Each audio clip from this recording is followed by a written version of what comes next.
अस्सलामुअलैकुम। क्या आप एक ऐसे शख्स के बारे में जानना चाहेंगे जो अनपढ़ तो था ही, लेकिन उसकी काबिलियत से कई डॉक्टर सर्जन फायदा उठाते रहे और यूनिवर्सिटी ने उसे एजाजी डिग्री भी जारी कर दी? और क्या आप ऐसे मुल्क के बारे में जानना चाहेंगे जहां मच्छरों को मारने की बजाय पालने का काम शुरू कर दिया है? आज के वीडियो में आप ऐसे ही अमेजिंग फैक्ट्स के बारे में जानने वाले हैं। मैं हूं हम्माद सादिक और आप देख रहे हैं रियलिटी फैक्ट्स। तो दोस्तों चलते हैं आज के इंटरेस्टिंग फैक्ट्स की तरफ। फैक्ट नंबर 1, साइंसदानों की नई तहकीक से मालूम हुआ कि ऑस्ट्रेलिया में डंक मारने वाले दरख्तों में से निकलने वाला जहर बिच्छू और मकड़ों में मौजूद जहर जैसा होता है। तहकीकी जरीदे साइंस एडवांस के मुताबिक यूनिवर्सिटी ऑफ क्वींसलैंड के मुहक्किकीन की जानिब से की गई तहकीक में बताया गया कि वो लोग जो उन दरख्तों के पत्तों से मुतासिर होते हैं उन्हें शदीद जलन का एहसास होता है। इस इब्तदा में जलन के एहसास के कई घंटों के बाद उस पर ऐसा लगता है कि मुतासरा जगह पर जोर से चोट लगी हो और तकलीफ का ये एहसास कई दिनों और हत्ता के हफ्तों तक जारी रहता है। साइंसदानों ने कहा कि उन्होंने इस जहर की कीमियाई बनावट की जांच की तो मालूम हुआ कि ये एक गांठ के जैसे होते हैं जो कि मुतासरा जगह को बार बार तकलीफ पहुंचाती है। इस दरख्त का हयातियाती नाम डेंड्रोकनाइड एक्सेल्सला है और उर्फ आम में उसे गुम्पी कहा जाता है। इस दरख्त के पत्ते दिल की शक्ल के होते हैं और उन पर सुइयों की तरह छोटे छोटे बाल होते हैं। ये दरख्त क्वींसलैंड के शुमाल मशरकी इलाकों में पाया जाता है। क्वींसलैंड यूनिवर्सिटी से मुंसलिक प्रोफेसर एरेना वेटर ने इस तहकीक के बारे में कहा कि ये दरख्त अपने जहर की वजह से काफी बदनाम है। उनके मुताबिक इस दरख्त को छूने से उनके पत्तों पर बालों की तरह दिखने वाली सुइयां दरअसल जहर खारिज करती हैं। इस रिपोर्ट के मुसन्निफीन ने इस जहर को दरख्त के नाम की मुनासबत से गम्पीटाइड्स कहा है। इस तहकीक से कबल साइंसदान इस बात को जानने से कासिर थे कि इस दरख्त में ऐसा क्या है कि इंसानों को इतनी तकलीफ होती है। फैक्ट नंबर 2, हवा में महल बनाना ज़रबुल मिसल मशहूर है, लेकिन 18वीं सदी में राजस्थान के एक राजपूत ने इस कहावत को अमली शक्ल दे दी। अगरचे वो हवा में महल तो तामीर न कर सका, लेकिन उसने हवा महल के नाम से एक वसी और अरीज महल तामीर कर दिया जो आज भी राजस्थान की खास पहचान है। इस महल में चारों तरफ से हवा अंदर आती है। शदीद गर्मी में भी महल का अंदरूनी माहौल ठंडा और राहत अफजा महसूस होता है। इस महल में राजस्थान और मुगल तर्ज की वाज़ेह झलक दिखाई देती है। बताया जाता है कि 1799 में महाराजा सवाई प्रताप ने जयपुर शहर में इस महल की तामीर कराई। ये महल शाही ख्वातीन के लिए तैयार कराया गया जिन पर पर्दे की पाबंदी की वजह से बाजार जाना और शहर की रौनक से लुत्फानंदोज होना नामुमकिन था। लिहाजा इस महल की तामीर उस अंदाज से की गई कि शाही खानदान की ख्वातीन महल की खिड़कियों में खड़े होकर सारे शहर का नजारा कर सकती थी। इस महल को पैलेस ऑफ विंड के नाम से भी पुकारा जाता है और जयपुर के तारीखी शहर में आज भी ये सयाहों की तवज्जो का मरकज है। इस महल की खास बात इसका डिजाइन है जो दूर से देखने पर शहद की मक्खियों का छत्ता महसूस होता है। इस महल में 953 छोटी छोटी खिड़कियां हैं जिनमें गुलाबी पत्थर बहुत खूबसूरती से इस्तेमाल किया गया। 5 मंजिला महल आज 200 साल का अरसा गुजरने के बावजूद पूरी शान शौकत और अपने मुनफरिद हुस्न के साथ लोगों की तवज्जो का मरकज है। महल की तामीर में मेहराबों का भी इस्तेमाल किया गया जो मुगल तर्ज तामीर की खास निशानी है। महल का मरकजी हिस्सा हिंदू मजहब के एक देवता हनुमान के ताज से भी मुमासलत रखता है। वसी और अरीज रकबा पर कायम इस महल में छोटे छोटे खाने हैं जिन पर खिड़कियां बनाई गई। हर खिड़की के ऊपर मेहराब भी तामीर किया गया। इन खिड़कियों की वजह से महल में हर वक्त हवा का गुजर रहता है। महल का डिजाइन लाल चंद्र शाह ने बनाया।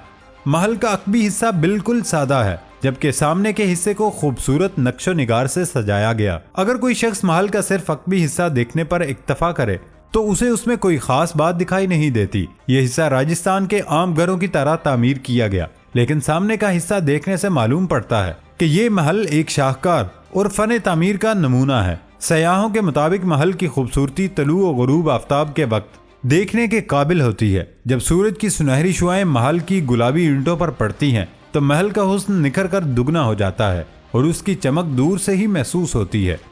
फैक्ट नंबर 3, क्या आप जानते हैं कि दुनिया का एक ऐसा हिस्सा जहां मच्छरों को मारने की बजाय बाकायदा पाला जाता है और उनसे एक अहम काम भी लिया जाता है।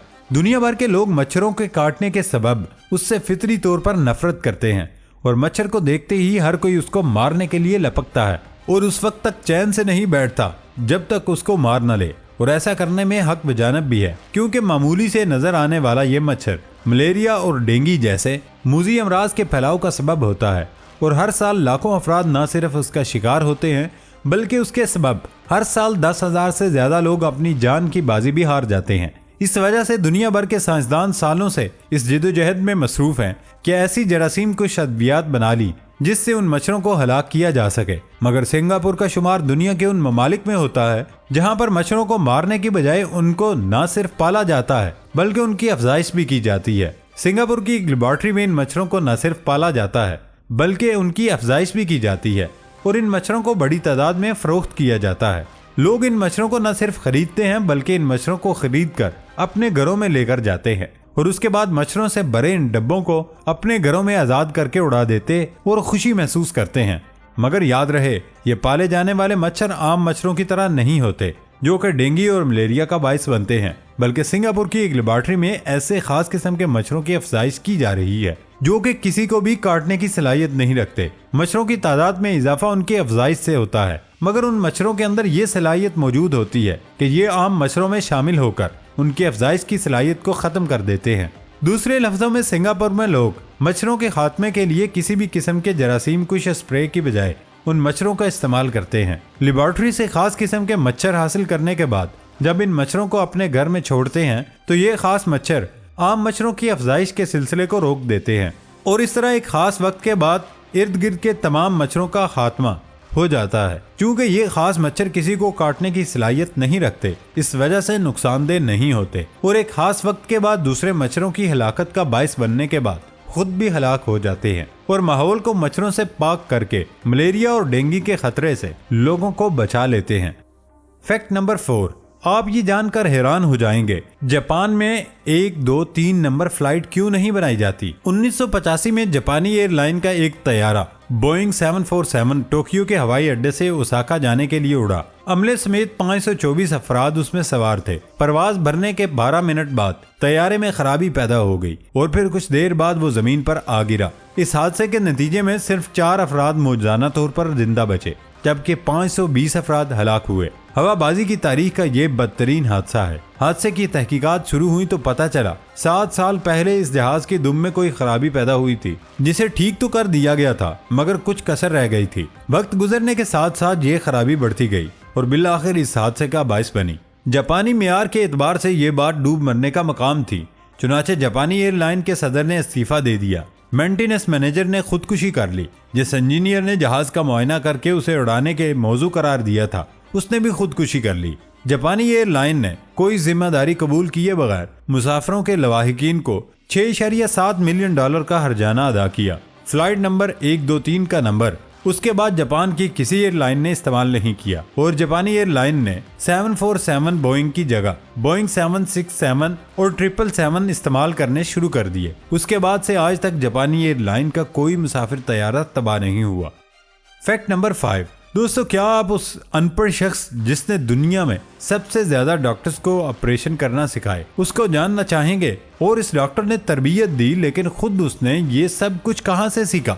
ऐसी दास्तान जो नौजवान नस्ल को जरूर मालूम होनी चाहिए। मेहनत और लगन इंसान को उरूज पर पहुंचा सकती है और उसकी मिसाल जनूबी अफ्रीका के हैमिल्टन नाकी हैं जो कि एक अनपढ़ शख्स था मगर उसकी मेहनत लगन ने उसे बामे उरूज पर पहुंचा दिया। जनूबी अफ्रीका के दारुल हुकूमत केप टाउन की मेडिकल यूनिवर्सिटी को तिब्बी दुनिया में एक मुमताज हैसियत हासिल है जबकि दुनिया का पहला बाईपास ऑपरेशन इसी यूनिवर्सिटी में हुआ था। इस यूनिवर्सिटी के ऑडिटोरियम में तकरीबन 20 साल पहले 2003 की 100 दुनिया की मशहूर सर्जन प्रोफेसर डेविड डेनर्ड ने यूनिवर्सिटी ऐलान किया कि आज हम एक ऐसे शख्स को मेडिसिन की एजाजी डिग्री दे रहे हैं जिसने दुनिया में सबसे ज्यादा सर्जन पैदा किए, जो एक गैर मामूली उस्ताद और हैरान कुन सर्जन है और जिसने मेडिकल साइंस और माहिर सर्जनों को हैरान कर दिया। इस ऐलान के साथ ही प्रोफेसर ने हैमिल्टन नाकी का नाम लिया और पूरे ऑडिटोरियम ने एक स्याह फाम शख्स को खड़े होकर उसका इस्तकबाल किया और इस यूनिवर्सिटी की तारीख का वो सबसे बड़ा इस्तकबाल था। हैमिल्टन नाकी केप टाउन के एक दूर दराज गाँव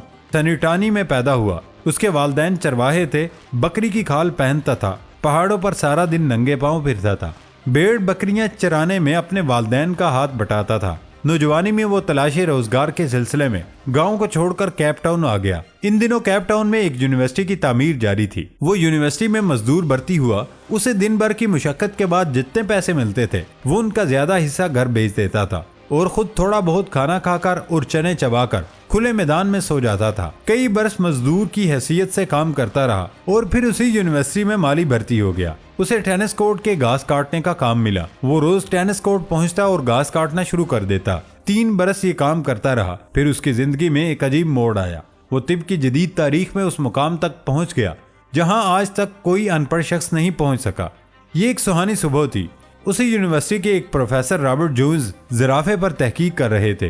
वो ये देखना चाहते थे जब जिराफा पानी पीने के लिए गर्दन झुकाता है तो उसे गशी का दौरा क्यों नहीं पड़ता। उन्होंने ऑपरेशन टेबल पर एक जिराफा लेटाया, उसे बेहोश किया, लेकिन यूं ही ऑपरेशन शुरू हुआ जिराफे ने गर्दन हिला दी। चुनाचे उन्हें एक ऐसे मजबूत शख्स की जरूरत महसूस हुई जो ऑपरेशन के दौरान जिराफे की गर्दन जकड़ कर रखे। प्रोफेसर थिएटर से बाहर आया। सामने हैमिल्टन घास काट रहा था। प्रोफेसर ने देखा वो एक मजबूत कद काठ का सेहतमंद जवान है। उन्होंने उसे इशारे से बुलाया और उसे जिराफे की गर्दन पकड़ने का हुक्म दिया।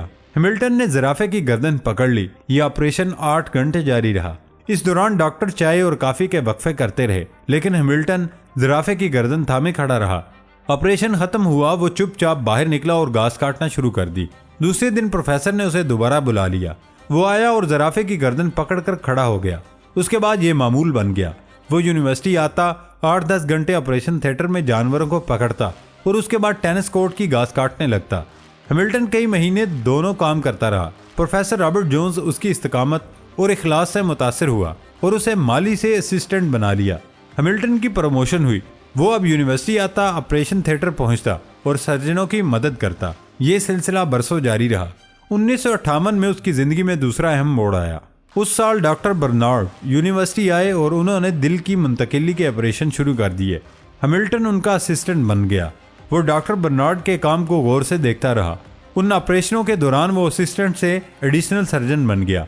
अब डॉक्टर ऑपरेशन करते और ऑपरेशन के बाद उसे टांके लगाने का फ्रीजा सौंप देते। वो इंतहाई शानदार टांके लगाता था। उसकी उंगलियों में सफाई और तेजी पैदा हुई।